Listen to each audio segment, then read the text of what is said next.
आयुरा. समीरने कामावरून रिझाईन केलं होतं.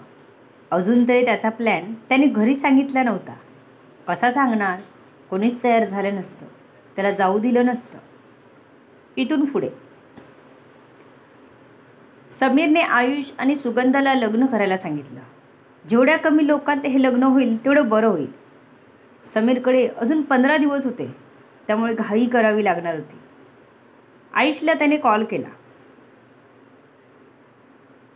आपण लग्नाची बोलणी करायला येत असल्याचं सांगितलं. संध्याकाळी तोंडाला मास्क लावून आणि वेगळा पेहराव करून तो आयुषच्या घरी पोहोचला.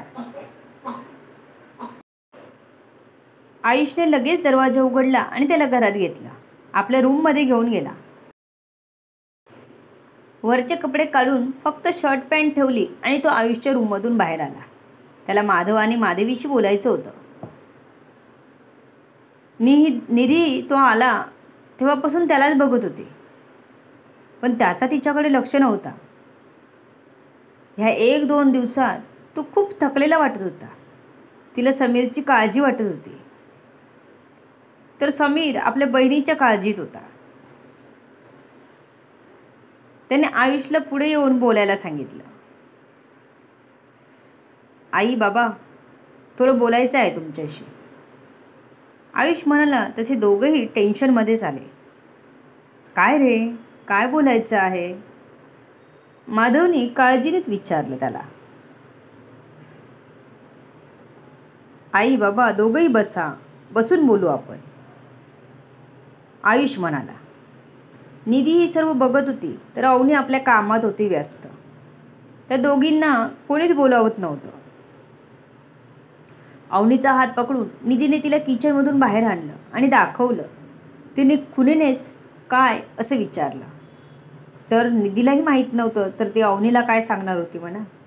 वहिनी, काहीतरी महत्त्वाचं बोलायचं आहे त्यांना, आपण इथे गप्प राहून ऐकू, निधी तिला हळू आवाजात म्हणाले. निधी, माझं काम आहे बाकी, तूच ऐक आणि मला सांग, अवनी म्हणाली आणि आपल्या कामाला निघून गेली. आराध्य आता कामावरून यायला झाला होता.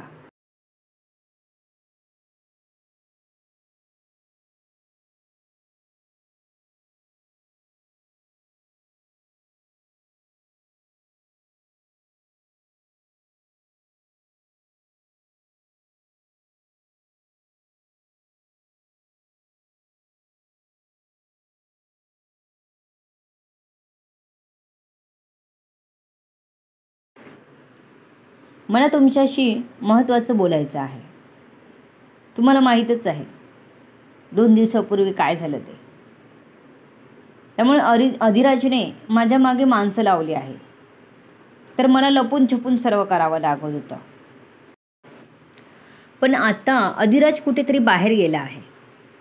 तो आपल्या मागे कोणालाही पाठवत नाही. कारण माझ्या एका हॉस्पिटलमधल्या मित्राने मला माहिती दिली. त्याच्या डीलविषयी बोलणं झालं होतं. तो हॉस्पिटलमधून डिस्चार्ज घेऊन लवकर निघून गेला आहे.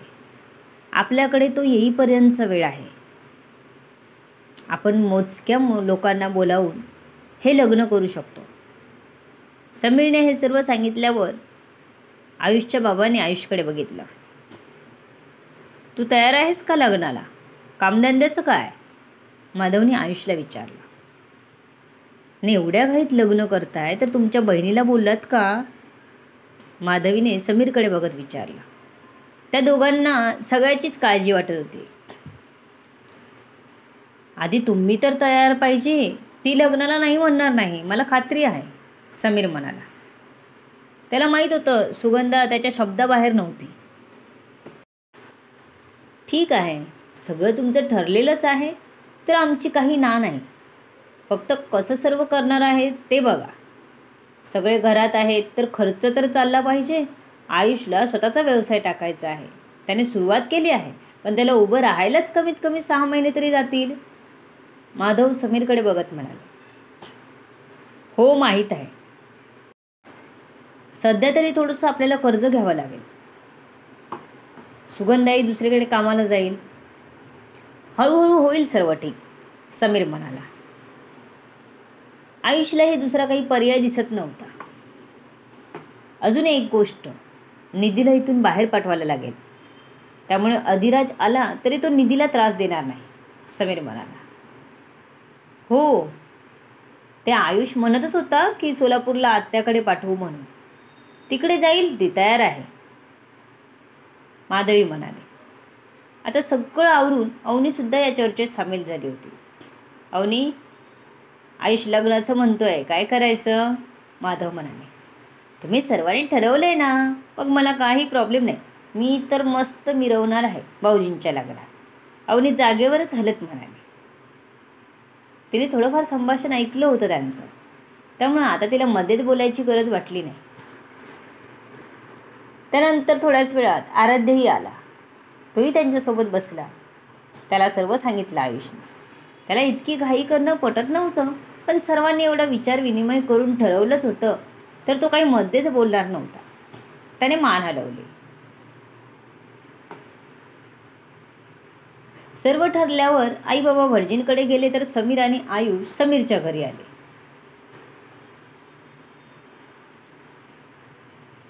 तिथे समीरने थोडक्यात आईला सर्व समजावून सांगितलं. आपण नोकरीसाठी बाहेर जाणार असल्याचं सांगितलं, कारण त्याला आईला काहीच कळू द्यायचं नव्हतं. आईने काही आडेवेडे घेतले नाहीत. लवकर लग्न करून द्यायला तीही तयार झाली. आता लगीनघाई करायची होती आयुष आणि सुगंधाच्या लग्नाची. अधिराज आपल्या डीलसाठी गेला तिथे त्याला जास्तच सुरक्षा हवी होती, म्हणून त्याने कंपनीत मोजकी सुरक्षा ठेवून सर्व सुरक्षा आपल्या डीलच्या कामाला लावली. तरीही त्याच्या दुश्मनाला कळलंच. तिथे पोचून त्याने अधिराजच्या माणसांवर गोळीबार केला. अधिराजलाही टार्गेट केलं होतं त्याने. अधिराज कसाबसा बचावला त्यातून. तरीही त्याच्या खांद्याला एक गोळी घासून गेली होती. अधिराजच्या माणसाने त्या माणसांना थोड्याच वेळात धूळ चाकली आणि आपली डील पूर्ण केली. पण आता तो आलेला माल सुरक्षित बाहेर काढायचा होता, त्यामुळे त्याला तिथून हलता येणार नव्हतं. जवळजवळ 21 दिवस त्यांचे तिथे जाणार होते. त्यात त्याला लागलं होतं. सध्या फक्त तो ऑर्डर देऊ शकत होता, कुठेही फेरफटका मारून बघू शकत नव्हता. त्यामुळे कामही एकदम धीम्या गतीने चाललं होतं. त्याचा माथा ठणकत होता, कारण त्याला निधीचा विचार करायला वेळही मिळत नव्हता. त्याची एक चूक त्याला तुरुंगाची हवा दाखवू शकत होती. सगळी मेहनत वाया जाऊ शकत होती आणि नुकसान ते वेगळंच होतं. त्यामुळे त्याची एक एक गोष्ट डोळ्यात तेल घालून प्लॅनिंगने करत होता. त्याची सिक्युरिटी दिवस रात्र काम करत होती. त्याची माणसं या डीलसाठी झटत होती. ह्या सगळ्यावर त्याला पाणी फिरवायचं नव्हतं. त्याने निधीचे विचार बाजूला केले. समीरला याची माहिती मिळताच तो पूर्ण जोशात बहिणीच्या लग्नाच्या तयारीला लागला. दिवसभर भर निघून गेले. लग्नाचा दिवस येऊन उजाडला. हॉलमध्ये थोडीच माणसं उपस्थित होती, म्हणजे 200 ते 250च्या आसपास. आयुष आणि सुगंधाचं लग्न अगदी छान पद्धतीने निर्विघ्नपणे पार पडलं. घरात येताच तिचं स्वागतही अवनीने मस्त केलं. उंबरठ्यात तांब्या बघून सुगंधाला धडकी भरली. तिचा पाय थरथर करू लागला. खरं आजूबाजूची माणसं, पाहुणे सोयरे सर्वच होते तिथे. तो तांब्या उपडी पडू नये म्हणून खूप भीती वाटत होती तिला. तिच्या चेहऱ्यावर टेन्शन बघून आयुषने हळूच तिचा हात हातात घेतला. तिला धीर देत होता. सुगंधाने हिंमत करून तांब्या आतल्या बाजूला अंगठाने अलगद ढकलला आणि डोळे घट्ट मिटून घेतले. बाकी गोष्टीची तिला भीती नव्हती. इथेच तर घोडं अडलं होतं फक्त. तांब्यासमोर जाऊन तांदूळ सगळीकडे पसरले तसे सर्वांनी टाळ्या वाजवल्या. सून नक्कीच घरात सर्वत्र प्रकाश पडेल. तिच्या पावलाने लक्ष्मी आली नांदायला. तिचं सगळे भरभरून कौतुक करत होते. ते ऐकताना सुगंधालाही आनंद होत होता. शेवटी एका ठिकाणी दोघांना बसवण्यात आलं. निधी दादाच्या शेजारीच बसली होती. सुगंधाचं नाव बदलण्याचा विधी होता तो. सगळे डोळे लावून बसले होते. काय रे दादा, काय नाव ठेवणार? निधीने हळूच कानात विचारलं. पण आयुषने फक्त स्माईल दिली तिला. त्याने सांगितलं काहीच नाही. ठेव बाबा काय ते नाव लवकर, सगळेच म्हणाले. सुगंधा मात्र रागवली होती आयुषवर. तिला नाव काय ठेवायचं याची तसदी आयुषने घेतली नव्हती विचारायची. नव्या पिढीचा ना हा, नाव काय ठेवायचं ते तरी विचारायला नको का? ती तिरक्या डोळ्याने आयुषलाच बघत होती. आयुषने हसत सुगंधाला बघितलं. त्याला माहीत होतं सुगंधा नाराज असावी, पण त्याला तर मोठं सरप्राईज द्यायचं होतं. त्याने आपलं बोट हळूच तांदळाच्या ताटाजवळ नेलं. एकदम सावकाश तो तांदळात नाव लिहू लागला. निधी अगदी श्वास रोखून तो काय लिहितोय ते बघत होती. आयुषने तिला आयुषी नाहीतर असंच काहीतरी ठेवे म्हणाला होता, पण आता नाव वाचून तिचं तोंड उघडच राहिलं होतं. आयुरा. दादा काय भारी नाव ठेवलंस रे, निधी आश्चर्याने म्हणाली. तिने आपल्याला खोटं सांगितलं म्हणून तिथेच त्याचा कान पकडला. जसं माधवीने तिला डोळे मोठे करून दम दिला. निधी, मला काय म्हणालास आयुषी? नाहीतर असंच काहीतरी ठेवेल म्हणालास. किती छान नाव ठेवलंस, मला सांगायचं ना आधी. निधी त्याला लटका राग दाखवत म्हणाली. आता सुगंधालाही काय नाव ठेवलं ह्याची उत्सुकता होती, कारण ती रागवल्यामुळे बघत नव्हती. आता ताटात ते नाव नीट दिसतही नव्हतं. नाव मोठ्याने पण सांग काय ठेवलंस ते, माधवी म्हणाले. तसा एक मोठा श्वास घेत आयुषने सुगंधाचं नाव मोठ्याने घेतलं. आयुरा. हे नाव ऐकून मात्र सुगंधा स्तब्धच झाली. खरंच आवडलं होतं तिला नाव. तिने असं नाव स्वप्नातही आठवलं नव्हतं. तिने तर आवरून नावच आठवलं नव्हतं. पण आता मात्र ती खरंच सरप्राईज झाली होती. आयुरा. तिने स्वतःचं नाव स्वतःच एकदा तोंडात पुटपुटली.